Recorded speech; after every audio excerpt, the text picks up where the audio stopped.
우리 어머니는 내가 고지식하고 답답하다고 많이 나무라셨다.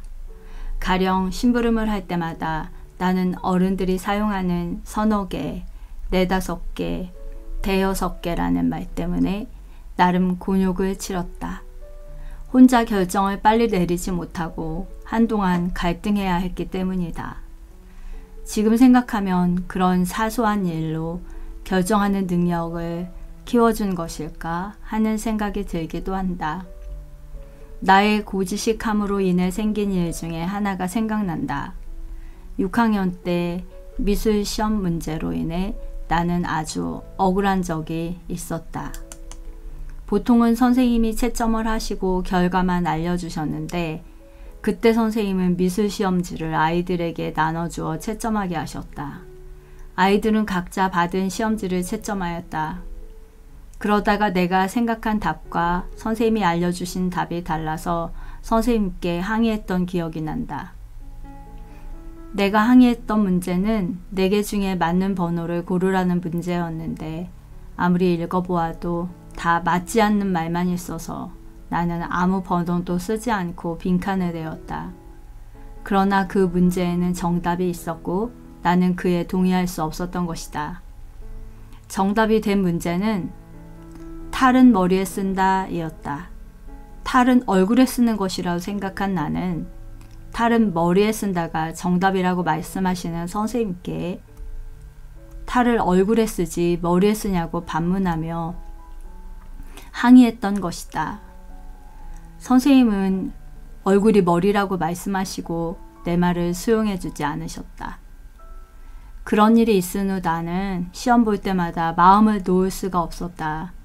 대충 이해하는 어른들의 생각을 따라잡기에는 어리고 고지식한 나는 항상 불만이 많았다.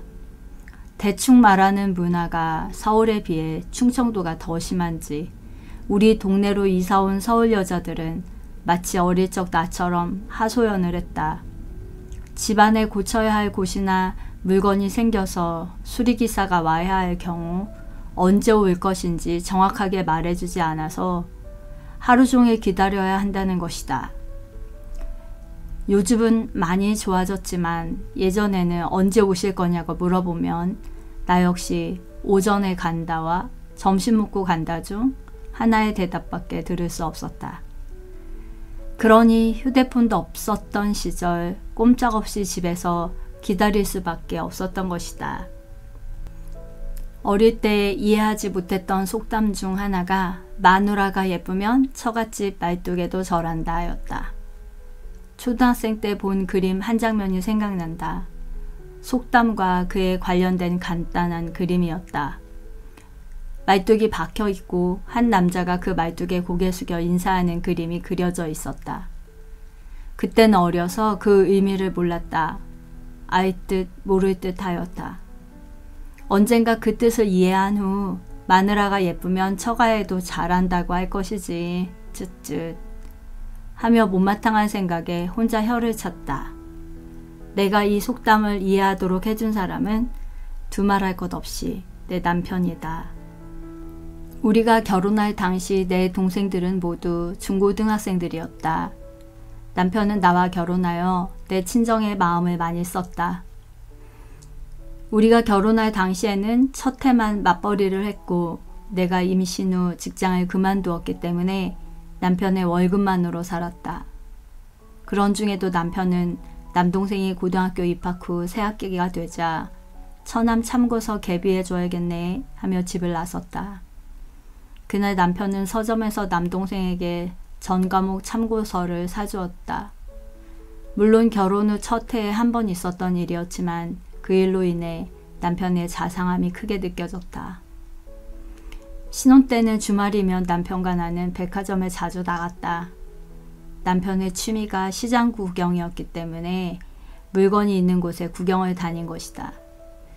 아무리 구경만 한다고 해도 구경을 하다 보면 사기 마련이다. 결혼해보니 남편은 갖고 있는 책과 옷이 많았다. 나와 결혼하기까지 혼자 벌어 혼자 쓰는 세월이 얼마나 즐거웠을지 짐작이 될 만큼 옷과 넥타이가 많았다.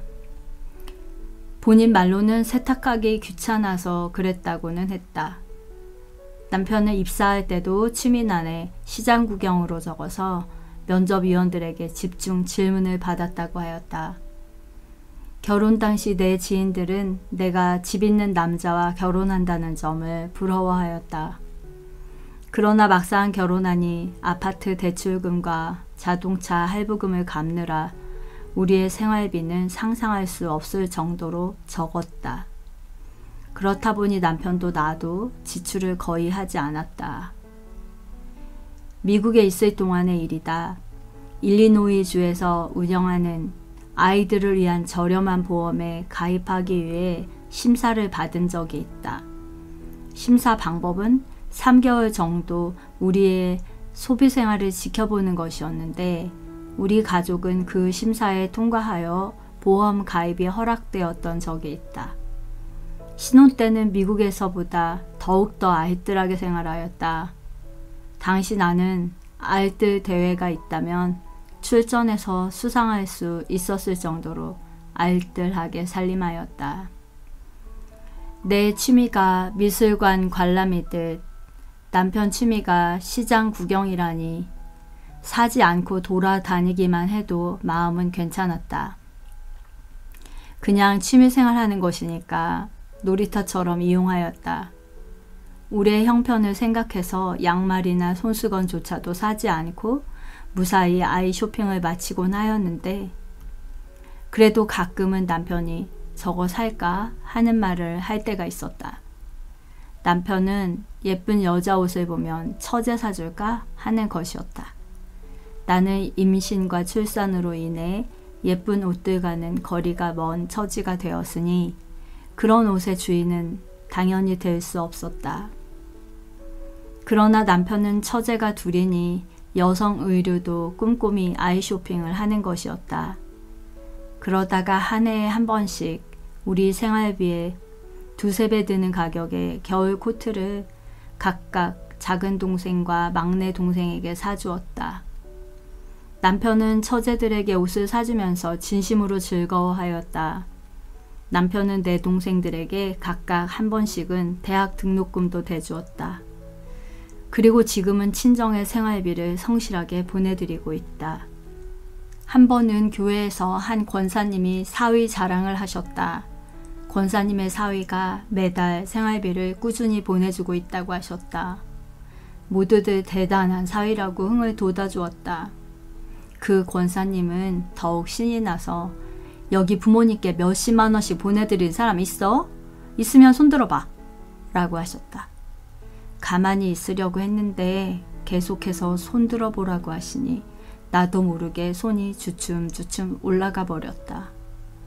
반대쪽을 보며 손들어 보라고 자랑을 하느라 나를 미처 보지 못했던 권사님은 손을 들고 있는 나를 발견하고 깜짝 놀라며 얼떨결에 말까지 더듬으셨다. 본인의 사이만 최고라고 생각했다가 그런 사람이 가까이 또 있으리라고는 생각지 못하신 듯 제법 놀라셨다. 놀란 건 나도 마찬가지였다. 내 남편만 잘하는지 알았더니 그런 사람이 또 있구나 싶었기 때문이었다. 그 권사님의 사위도 아내가 예쁘니 권사님께 잘하는구나 라고 생각되었다.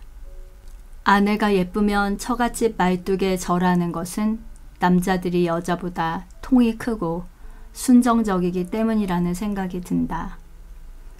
신랑이 좋으면 시댁 말뚝에 절한다는 속담이 없는 것을 보아도 남녀의 차이를 생각해 볼 수 있다. 내가 결혼할 때 나보다 먼저 결혼한 언니들이 내게 조언을 해주었다. 결혼식 때 신랑이 결혼식장에서 도와주는 도우미들에게 팁을 많이 주지 못하도록 돈 관리를 신부가 하라는 것이었다. 팁은 신부가 알아서 주는 것으로 정해서 2번 주지 않도록 신랑을 조심시켜야 한다는 것이다. 현금을 신랑에게 맡기면 팁을 터무니없이 많이 준다는 것이다. 신부를 맞이하느라 들뜬 마음에 세상 모든 사람들에게 한턱 내고 싶은 마음이 남자들의 마음인 모양이다.